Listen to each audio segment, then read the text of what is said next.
यो हो भक्तपुरमा रहेको सेकुवा कर्नर, जहाँ हामी आज आएका छौँ यहाँको परिकारहरू टेस्ट गर्नको लागि। र उहाँ हुनुहुन्छ यस रेस्टुरेन्टको ओनर।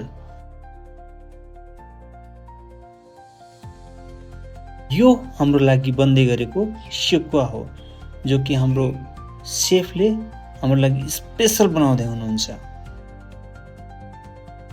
यो हो यहाँको सिटिङ एरिया, शान्त, एकदम सुन्दर सफा छ। हाम्रो वेटिङ पनि फाइनल्ली सक्सेसफुल भएको छ। हाम्रो टेबल अगाडि आएको छ सेकुवाको प्लेट। भाइ सेकुवा कस्तो लाग्यो तिमीलाई? सेकुवा चाहिँ भन्नुपर्छ ठिक छ, जुसी छ, पिरो पनि ठिक छ, अरू कुरा ठिक छ। मलाई त डबल लाग्यो।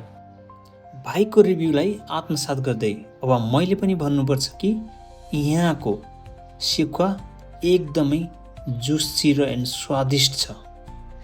तपाईहरु पनि आउनुहोला। अब हाम्रो पालो मोमो खाने, र हामीले मोमो अर्डर गरेका छौँ। मोमो आइसकेको छ टेबलमा। थ्याङ्क यू साउजी। हामीले दुवै चिज खाएर अब हामी निस्कियौँ यहाँबाट। र यो हो उहाँको बोर्ड, यो चोक हो मालपोत चोक। तपाईहरु छ्यामसिङ बस स्टप छ्यामसिङ चोकबाट 5 मिनेट हिँडेर पनि पुग्न सक्नुहुन्छ। तपाईहरुले यहाँ नजिक हुनुहुन्छ भने आएर अवश्य यहाँको स्वाद चाखेर भनिदिनु होला, एकदम राम्रो छ।